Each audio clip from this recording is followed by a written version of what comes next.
네, 안녕하세요. 마음을 만져주는 남자, 마만남의 가치 읽기 전문가 편, 몸은 기억한다. 네, 오랜만에 다시 읽습니다. 저는 사실 지금 아직도 가야 할 길과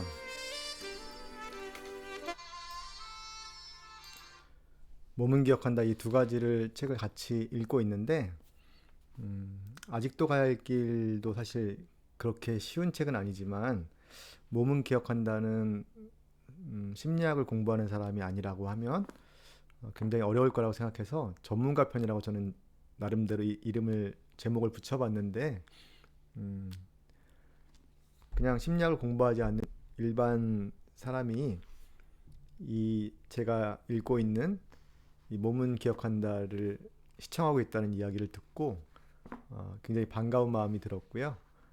네, 또 이런 그 욕구가 사람들에게 있다는 것을 제가 알게 되어서 더 열심히 읽어야겠다라는 생각을 하게 됐습니다. 네, 오늘은 3장 뇌 속을 들여다보다 신경과학의 혁명 87페이지부터 읽어나갈 차례입니다. 먼저 저자는 이반 파플로프의 글을 인용하고 있습니다. 의식적으로 사고하는 사람의 두개골 아래 뇌를 들여다볼 수 있다면, 그리고 흥분성이 가장 높은 부위에 빛이 나도록 만들 수 있다면, 대뇌피질 전체는 크기와 형태가 끊임없이 바뀌고 경계가 물결치듯 시시각각 변화하면서 환상적인 빛을 발할 것이며, 그 주변은 반구의 나머지 부분을 덮고 있는 어둡고 다소 깊은 영역들이 차지하는 모습을 볼 수 있을 것이다. 또 요기베라의 눈으로 보면 많은 것을 관찰할 수 있다라는 문장도 인용하고 있습니다. 1990년대 초반에 등장한 뇌영상이라는 새로운 기술은 뇌의 정보 처리 방식을 전혀 생각하지도 못한 수준까지 세밀하게 이해할 수 있는 길을 열어주었다. 한층 더 발전된 물리학과 컴퓨터 기술을 토대로 탄생한 수백만 달러 가치의 거대한 기계장치들은 신경과학을 단숨에 가장 인기 있는 연구 분야로 만들었다. 양전자 방사 단층 촬영에 이은 기능적 자기 공명 영상 기술로 과학자들은 사람이 특정한 과제를 수행하거나 과거에 겪은 일을 기억할 때 뇌의 어떤 부분이 활성화되는지 시각적으로 확인할 수 있게 되었다. 뇌가 기억과 감각, 감정을 처리하는 모습을 처음 눈으로 직접 확인하면서 우리는 마음과 의식의 회로를 구체적으로 지도하기 시작했다. 네. 전전두엽이나 대뇌피질, 편도체 이런 것들에 대한 그 과학적인 토대가 뇌 영상을 통해서 더하지 확실하게 자리 잡았다는 것을 이제 지금부터 이야기하고 있습니다. 세로토닌이나 노르아드레날린 같은 뇌 화학 물질을 측정하는 그 이전의 기술은 무엇이 신경의 활성에 연료를 주입하듯 활기를 불어넣는지 파악할 수 있었다는 점에서 휘발유를 조사해 자동차 엔진을 파악하려고 한 것으로 비유할 수 있다. 뇌 영상은 엔진의 내부를 볼 수 있게 해주었다. 그리고 이를 통해 트라우마에 관한 이해 수준도 바뀌었다. 하버드 의과대학은 그때도 지금도 신경과학 혁명의 선두에 서 있다. 1994년에는 젊은 정신의학자인 스콜라우치가 매사추세츠 종합병원에, 이 발음이 저는 참 어렵습니다. 매사추세츠 종합병원의 신경영상연구소 초대소장을 맡았다. 그는 이 새로운 기술로 답을 얻을 가능성이 가장 높은 문제들을 살펴보고 내가 발표했던 논문들을 몇 편 읽은 다음 나를 불러들였다. 그리고 과거 일이 머릿속에서 재현되는 사람들의 뇌에서 무슨 일이 벌어지는지 연구할 수 있겠냐고 물었다. 당시 나는 트라우마가 어떻게 기억되는지 알아보기 위해 시작했던 연구를 막 끝낸 참이었다.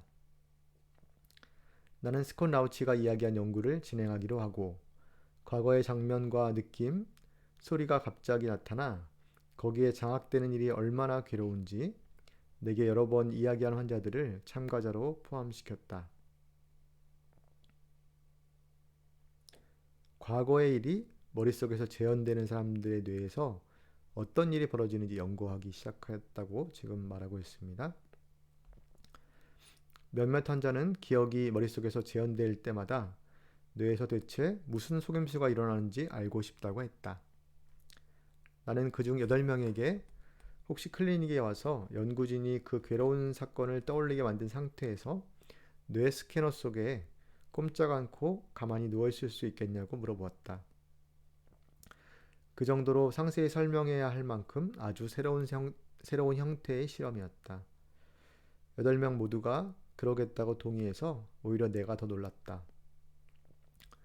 그중 대다수는 자신이 당하는 고통에서 우리가 밝혀낸 사실이 다른 사람들에게도 도움이 됐으면 좋겠다는 바람을 전했다. 하버드 의과대학에 들어오기 전부터 함께 일했던 연구보조 리타 피슬러가 참가자 전체와 미리 만나 각자의 트라우마를 세세하게 재현시킬 수 있는 일종의 대본을 작성했다. 우리는 일부러 이야기 전체를 되살리기보다 특정한 장면과 소리, 느낌이 조각조각 따로 떠오르도록 만드는 데 주력했다.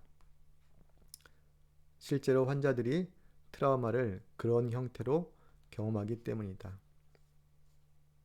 네, 트라우마 환자들은 파편화된 기억을 가지고 있습니다. 연결되어 있지 않고 조각조각 나 있는 그런 기억과 느낌을 가지고 있는데 그것을 실제로 재현했다는 이야기입니다. 이와 함께 리타는 참가자들에게 어떤 때 안전하고 모든 것이 통제된 기분을 느끼냐고 물어보았다. 아침마다 일상적으로 하는 일들을 할 때 가장 편안하다고 말하는 사람도 있었고 버몬트의 어느 시골집 현관에 앉아 멀리 언덕을 바라볼 때 그런 기분을 느낀다고 말한 참가자들도 있었다. 두 번째 뇌스캔은 참가자들이 편안하고 안전한 기분일 때의 뇌 상태를 측정해 결과를 비교하는 기준치로 삼을 계획이었다. 완성된 대본은 각 참가자들에게 확인을 거쳐 귀로 듣거나 말로 할 때보다 몰입감이 덜하게끔 속으로 조용히 읽어보도록 했다. 나중에 스캐너에 들어가 있을 때 재생할 수 있도록 리타가 내용을 읽고 녹음했다.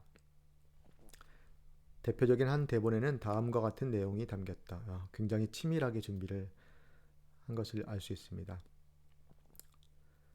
6살인 당신은 잠자리에 들 준비를 하고 있습니다. 엄마와 아빠가 서로 소리 지르는 소리가 들립니다. 당신은 너무 놀라서 숨을 쉬지 못할 정도로 잔뜩 긴장했습니다. 어린 남동생, 여동생까지 셋이 2층 계단 맨 위에서 서로 부둥켜 안고 있습니다. 난간 사이로 당신은 아빠가 엄마의 팔을 붙잡고 엄마는 벗어나려고 애쓰는 모습을 내려다봅니다. 엄마는 울고 침을 뱉으며 동물처럼 씩씩거립니다.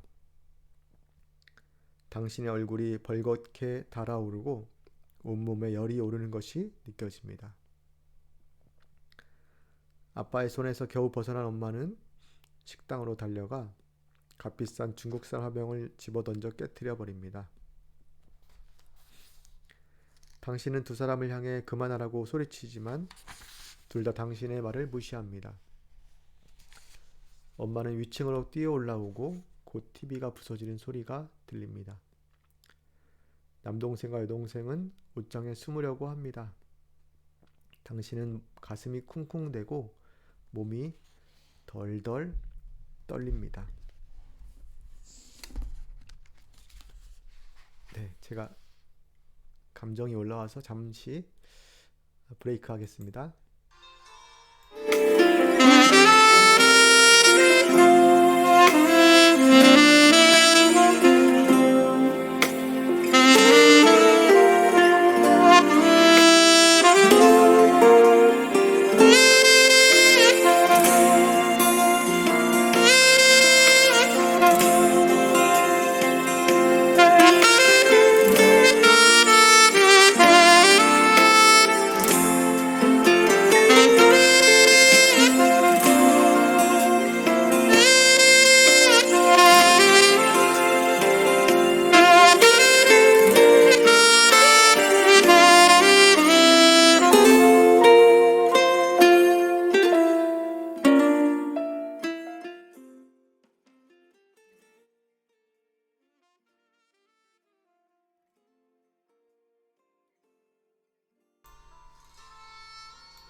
네. 혹시 저와 같은 감정을 느끼신 분들도 있을 것 같습니다. 어릴 때 부모님이 싸우는 일은 아이에게 굉장히 고통스러운, 공포스러운 기억이죠. 저도 그런 가정에서 자라났기 때문에 그 장면이 떠오르면서 잠시 감정이 올라왔습니다. 대본을 작성한 날 우리는 참가자들이 들이마시게 될 방사성, 방사성 산소에 대해 설명하고 이 물질을 흡입해야 하는 이유를 설명했다. 뇌에서 대사가 어느 정도 활성화되는 부위에서는 산소 소비량이 즉각 변화하고 스캐너는 바로 이 영역을 포착한다. 또한 우리는 측정이 이루어지는 전 과정에서 피험자들의 생리학적 변화를 파악하기 위해 혈압과 심장 박동수를 확인해 뇌 활성과 비교하기로 계획했다. 며칠 후 피험자들은 뇌영상 연구소로 왔다. 보스턴 외곽에서 교사로 일하는 40살 마샤가 제일 먼저 스캔을 받겠다고 자원했다. 미리 작성해둔 대본을 통해 마샤는 13년 전 1일 캠프에 참가했던 당시 5살 딸 멜리사를 데리러 갔던 때로 되돌아갔다. 아이를 차에 태우고 오는 내내 마샤의 차에서는 계속 경보음이 삑삑 울려댔다. 멜리사가 앉은 좌석 안전벨트가 제대로 채워지지 않았다는 알림 소리였다. 벨트를 고정해 주려고 팔을 뻗느라 마샤의 차는 빨간불을 지나쳤고 오른쪽에서 돌진해 오던 차와 충돌하면서 딸아이는 그 자리에서 목숨을 잃었다. 아이고. 또한 구급차에 실려 응급실로 가는 길에 마샤의 뱃속에 있던 7개월 된 태아도 세상을 떠났다. 너무 가슴 아픈 이야기네요. 이후 마샤는 익살 넘치는 밝고 즐거운 사람에서 자책감에 사로잡혀 겁먹고 우울한 사람으로 돌변하곤 했다. 아이들과 직접 대면하는 시간을 도저히 견딜 수 없어서 담임교사 대신 학교 행정직으로 자리를 옮겼다. 자녀를 잃은 많은 부모와 마찬가지로 아이들이 행복하게 웃는 모습이 아픈 기억을 촉발하는 강력한 자극으로 작용했기 때문이다. 서류 작업에 묻혀 정신없이 지내며 하루하루 겨우 견디고 있었다. 마샤는 밤낮 가리지 않고 일하며 궁지에 몰린 기분에서 벗어나려는 헛된 시도를 이어가면서 힘들게 버텼다. 마샤가 스캔 전 과정을 거치는 동안 나는 스캐너 바깥에서 모니터로 마샤의 생리적 반응을 지켜보았다. 녹음된 내용이 흘러나온 직후 마샤의 심장은 급격히 뛰기 시작했고 혈압도 껑충 높아졌다. 대본의 내용을 듣는 것만으로 13년 전 사고가 일어난 당시에 대본 내용을 듣는 것만으로 13년 전 사고가 일어난 당시에 나타난 생리적 반응이 똑같이 나타난 것이다. 녹음된 음성이 끝나자 마샤의 심장 박동수와 혈압은 정상 수준으로 돌아왔다. 우리는 두 번째 대본을 재생했다. 침대에서 일어나 양치질을 하는 내용이었다. 이번에는 심장 박동수도 혈압도 아무 변화가 없었다. 스캐너에서 나온 마샤는 낙심하고 잔뜩 지쳐서 굳어 있었다. 얕은 숨을 쉬며 눈을 동그랗게 뜨고 어깨를 잔뜩 움츠린 마샤는 약해지고 무방비 상태에 빠진 사람의 전형적인 모습이었다. 우리는 어떻게든 마샤를 편안하게 해주려고 애썼지만 나는 우리가 이 연구로 어떤 결과를 밝히든 그녀를 이토록 절망하게 만들 만한 가치가 있을까 하는 의구심마저 들었다. 네, 연구자의 윤리에서 고민했다는 이야기를 지금 저자가 하고 있습니다.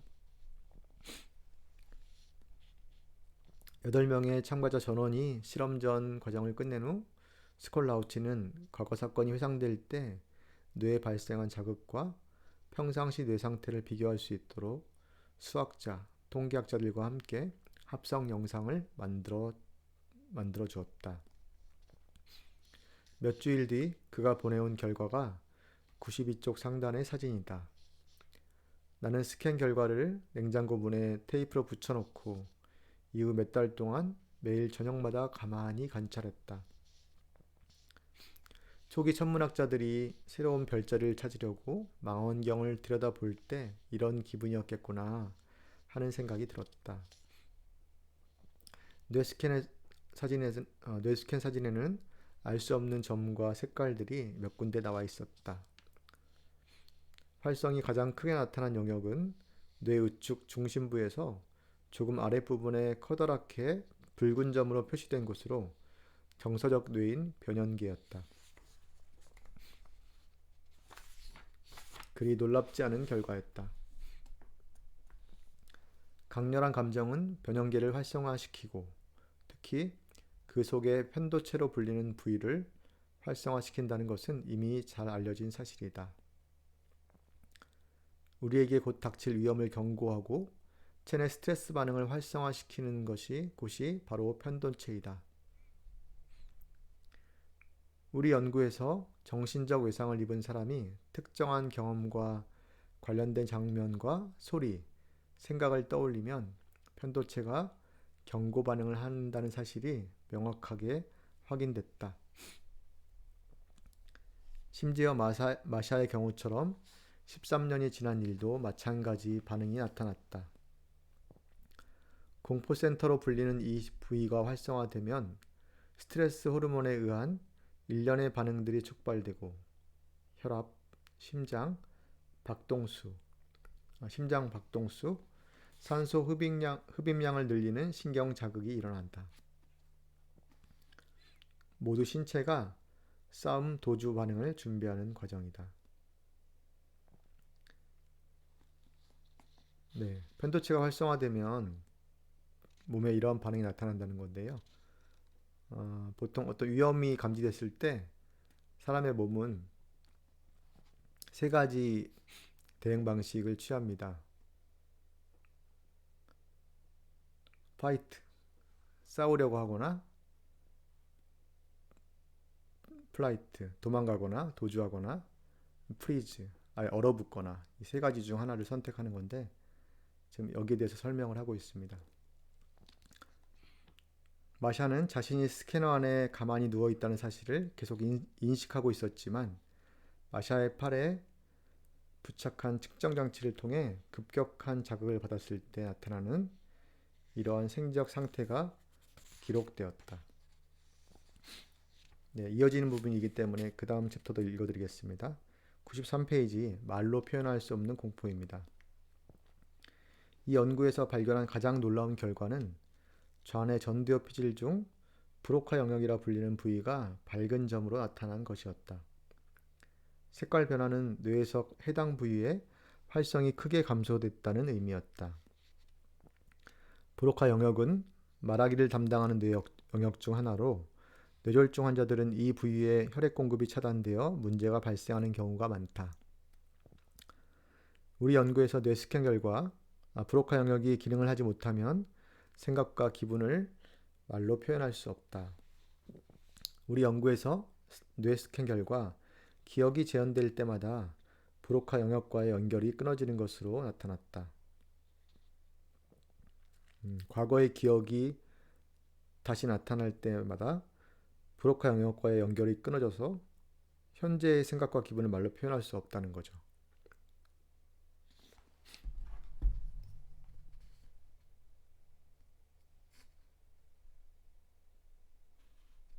제가 읽는데 집중하느라고 줄을 못 치니까 나중에 이걸 보기가 어렵더라고요. 그래서 중요한 부분은 제가 줄을 쳐가면서 읽도록 하겠습니다.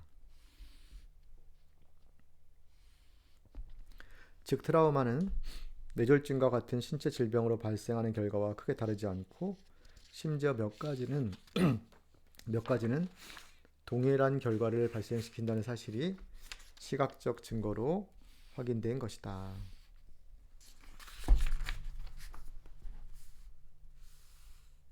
네.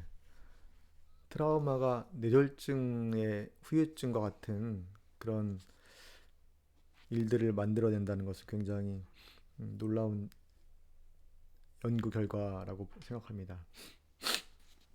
트라우마는 말문을 막히게 만든다. 윌리엄 셰익스피어는 맥베스에서 살해당한 왕의 시체를 발견한 장면을 통해 이처럼 공포로 말이 나오지 않는 상태를 포착하여 표현했다. 아, 두렵다, 두렵다, 두려워. 생각도 못하고 말도 못할 일이요. 혼란이 급기야 걸작을 만들었어. 사람들은 극단적인 상황에 놓이면 갑자기 상스러운 말을 뱉거나 엄마를 부르고 공포에 사로잡혀 울부짖거나 아예 굳어버린 정지 상태가 된다. 폭력과 사고를 당한 사람들은 응급실에 와서도 아무 말 못하고 꼼짝하지 않은 채 앉아있다. 정신적 외상을 입은 아이들은 말을 잃어 말을 하지 않으려고 한다. 전투 군인을 찍은 사진들을 보면 움푹 꺼진 눈으로 멍하니 허공을 응시하는 모습을 볼 수 있다. 트라우마가 생긴 사람들은 시간이 많이 흐른 뒤에도 과거에 무슨 일이 있었는지 말하려고 하면 엄청난 괴로움을 느끼는 경우가 많다. 트라우마가 생긴 사람들은 시간이 많이 흐른 뒤에도 과거에 무슨 일이 있었는지 말하려고 하면 엄청난 괴로움을 느끼는 경우가 많다. 이들의 신체는 격렬한 분노, 무기력감을 다시 경험하고 동시에 싸우거나 도망가고 싶은 충동을 느끼지만 이러한 감정을 말로 설명하는 건 거의 불가능하다. 사람을 이해력의 한계로 몰고 와서 평범한 경험이나 상상할 수 있는 과거를 이야기할 때와 같은 언어 표현을 차단해버리는 것이 트라우마의 본질적인 특성이다.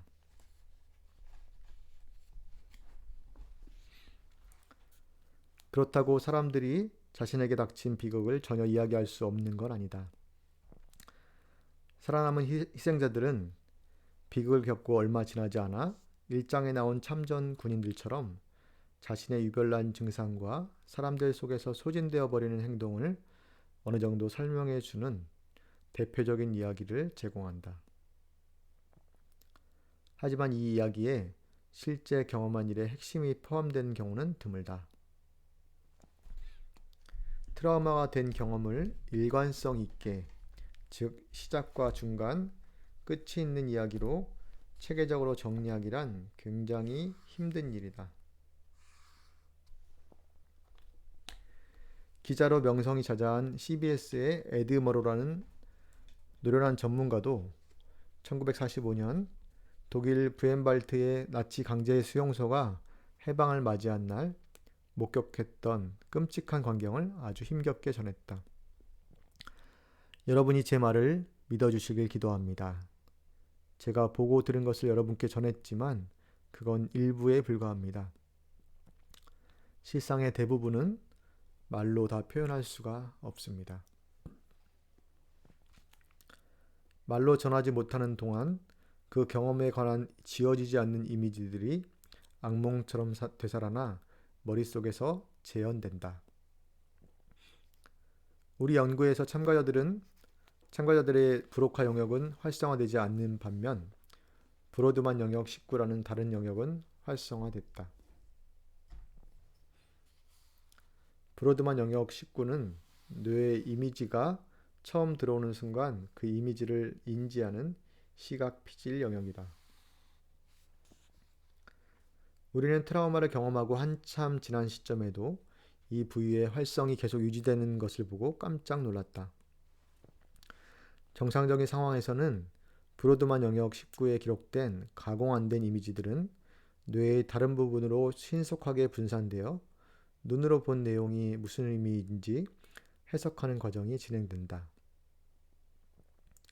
그런데 참가자들의 뇌에서 마치 트라우마가 실제로 다시 일어난 것처럼 다시 불이 들어오는 또 다른 뇌의 영역을 직접 확인한 것이다. 기억에 관해 이야기할 12장에서 다시 살펴보겠지만 소리나 냄새, 신체 감각처럼 트라우마 경험에 관한 가공 안 된 감각의 조각들은 이야기와 분리되어서 따로 저장된다. 따라서 비슷한 감각을 접하면 과거가 제한되어 그때의 일이 되살아나고 시간이 흘러도 변형되지 않는 것처럼 느껴진다. 네.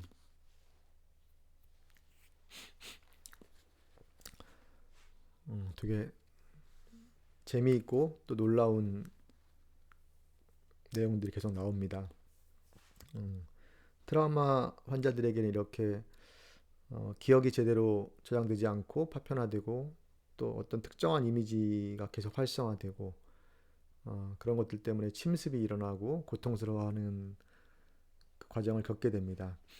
그래서 지난번에 제가 말씀드렸던 것처럼 트라우마 심리 치료는 먼저 그 힘들어하는 내담자에게 한 6개월 정도 이렇게 안정화시키는 작업을 먼저 하고 그다음 2단계로 그 기억을 재처리하는 과정을 겪고 마지막에 통합을 시키는 그런 순서로 트라우마 심리 치료는 진행이 됩니다.